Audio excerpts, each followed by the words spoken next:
প্রথম সন্তানের অটিজম আছে, তাহলে কি দ্বিতীয় সন্তানটি নেওয়া যাবে? বিজ্ঞান কি বলে?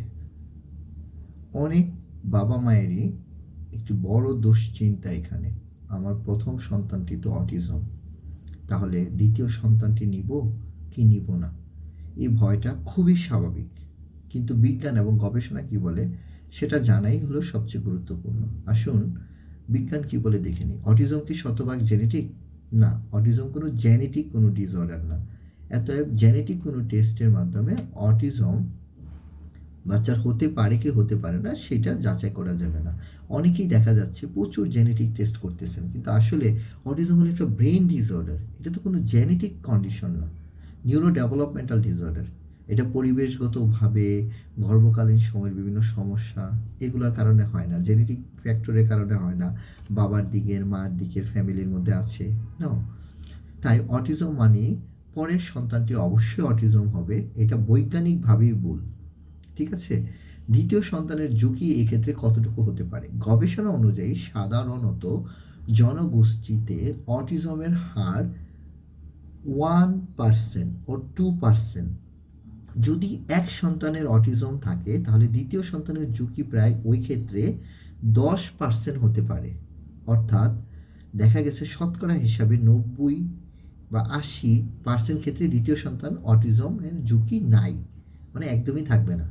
হ্যাঁ, তাহলে ঝুঁকি থাকবে না, এটা বাবা মায়ের জন্য কিন্তু একটু বড় আশার আলো, এবং আল্লাহ ভালো জানেন যে এটা কতটা সত্য। হ্যাঁ, আচ্ছা, তাহলে কি জেনেটিক টেস্ট করা দরকার? বাস্তব এবং বৈজ্ঞানিক উত্তর হলো রুটিন জেনেটিক টেস্ট করলেই যে অটিজম হবে কিনা সেটা জানা যায়, এই ধরনের কোনো টেস্ট তো আসলে নাই। এটা আপনাকে করাচ্ছে মেডিকেল কোম্পানিগুলো বড় অঙ্কের একটা টাকা নেওয়ার জন্য, এছাড়া আর কিছুই না। অধিকাংশ অটিজমের ক্ষেত্রে জেনেটিক আসলে জিন কোনো দায়ীই না। আপনি আমি আপনি ভালো মানুষ, একজন ভালো মানুষেরও যদি জেনেটিক টেস্ট করান তার কোনো না কোনো কিছুর সাথে লিঙ্ক খুঁজে পাবেন। এটা জাস্ট এটা waste of money, waste of time, আর কিছুই না। একটা ব্রেনে একটা একটা চিন্তা ঢুকায় দিবে আপনার ব্রেনের ভিতরে। হ্যাঁ, মানসিকভাবে আপনাকে ইয়া করে ফেলবে। হ্যাঁ, পরিবারের মধ্যে একটা আত্মবিশ্বাসের ইয়াটা নষ্ট হয়ে যাবে। হ্যাঁ, বলবো যে এটা তো মায়ের দিক থেকে আসছে, এটা বাবার দিক থেকে আসছে, একটা কলহ বাড়ায় দেওয়ার মতো একটা অবস্থা হলো জেনেটিক টেস্টগুলো আমাদের দেশের, বা আমাদের পাশের দেশ থেকেও অনেকে করে, সবচেয়ে বেশি পাশের দেশে গেলেই এই টেস্টটা করাবে। অথচ এটা কিন্তু সিঙ্গাপুর, থাইল্যান্ড, মালয়েশিয়াতে এগুলো করে না কিন্তু। ঠিক আছে? জেনেটিক টেস্ট কখন বিবেচনা করা হয়? যদি দেখা গেছে যে আপনার পরিবারের একাধিক সদস্যের অটিজম বা অটিজম রিলেটেড আরও কিছু, যেমন অটিজম না, মানে অটিজমের পাশাপাশি আরও কন্ডিশন আছে, যেমন ডাউন সিনড্রোম, হ্যাঁ, তার লার্নিং ডিসএবিলিটি, ইন্টেলেকচুয়াল ডিসএবিলিটি, এই ধরনের যে জেনেটিক, ডাউন সিনড্রোম কিন্তু একটা জেনেটিক কন্ডিশন, জি, এইটা একটু ইয়া। তাহলে শিশুর সাথে যেমন ফেসিয়াল অ্যানোমালি যদি থাকে, সিনড্রোমিক যদি ফিউচার থাকে, ইপিলেপসি থাকে, ইপিলেপসিটাও কিন্তু অনেক সময় জেনেটিক কারণে হতে পারে, চিকিৎসকরা অনেক ক্ষেত্রে সন্দেহ করে থাকেন, এবং এই ধরনের জিনিসগুলো হতে পারে, হ্যাঁ, জেনেটিক সিনড্রোম। কিন্তু ক্লিনিক্যাল ওইভাবে কিন্তু টেস্টে কিন্তু ক্রোমোজোমাল এই যে ম্যাক্রোএরি বা ফ্রাজাল এক্স সিনড্রোম আছে, এগুলো কিছু কিছু টেস্টগুলো কিন্তু ভবিষ্যতে সন্তানের অটিজম নিশ্চিত করে না। তাহলে এটা একটা জিনিস। তাহলে দ্বিতীয় সন্তান গর্ভধারণের আগে বাবা মার কী কী ধরনের জিনিস করা উচিত?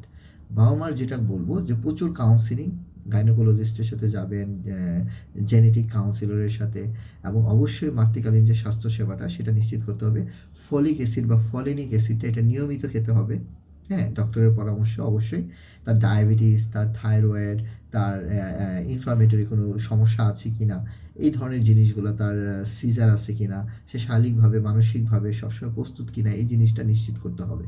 হ্যাঁ, এবং সে যদি কোনো ধরনের কিছুর সাথে জড়িত থাকে সেগুলো থেকে পরিত্রাণ পেতে হবে। মানসিক চাপটা কমাতে হবে, শারীরিক এবং মানসিকভাবে তাকে সব সময় চাঙ্গা থাকতে হবে।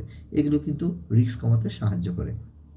দ্বিতীয় সন্তান যখন জন্মাবে তখন কি করবে? সবচেয়ে গুরুত্বপূর্ণ হলো যখনই দ্বিতীয় সন্তানটা নিউরো ডাইভার্জেন্ট হবে, যদি দ্বিতীয় সন্তানও নিউরো ডাইভার্জেন্ট হয় তাহলে অবশ্যই আর্লি ইন্টারভেনশনটা দিতে হবে। আর্লি ইন্টারভেনশনটা হলো ফার্স্ট, পৃথিবীর যেখানেই যাবেন সেখানে কিন্তু আপনাকে আর্লি ইন্টারভেনশনের কথা বলবো। এখানে কিন্তু থেরাপিটা পড়ে, আগে আর্লি ইন্টারভেনশন। আর্লি ইন্টারভেনশনের মধ্যেই এই থেরাপিগুলো আছে। আপনি শুধু অকুপেশনাল থেরাপি নিবেন, শুধু স্পিচ থেরাপি নিবেন, বিহেভিয়ারাল থেরাপি নিবেন, হবে না। ৩ টা সার্ভিস যেখানে আছে একই ছাতার নিচে ৩ টা সার্ভিস যেখানেই আছে সেখানেই আপনাকে নিতে হবে এবং ওইটাই আর্লি ইন্টারভেনশন। এখানে অকুপেশনাল থেরাপি থাকবে, স্পিচ অ্যান্ড ল্যাঙ্গুয়েজ থেরাপি থাকবে, বিহেভিয়ারাল থেরাপি থাকবে, কিছু ক্ষেত্রে শিশুর শরীর ভেদে ফিজিওথেরাপি থাকবে এবং স্পেশাল এডুকেটর থাকবে। তাহলে ৫ টা আঙ্গুল, ৫ টা সার্ভিস। তাহলে কি বললাম? Occupational therapy, speech and language therapy, behaviour therapy, physiotherapy এবং স্পেশাল এডুকেশন। এই ৩ টা সার্ভিস যেখানে থাকবে সেটি হলো best early intervention therapy centre. বাকিটা আল্লাহ ভালো জানে এবং আশা করি আপনারা বুঝতে পারছেন যে প্রথম সন্তান হলেই যে দ্বিতীয় সন্তান অটিজম হবে, এই ধরনের ভ্রান্ত ধারণা থেকে আমরা বের হয়ে আসব এবং আল্লাহর কাছে দোয়া করব যারা ইসলাম প্র্যাকটিস করেন যেন আমাদের পরের সন্তানটা আল্লাহ যেন স্বাভাবিক এবং স্বাবলম্বী একটা এবং নেককার বান্দা আল্লাহ যেন দান করে। আসসালামু আলাইকুম ওয়া রাহমাতুল্লাহি ওয়া বারাকাতুহু।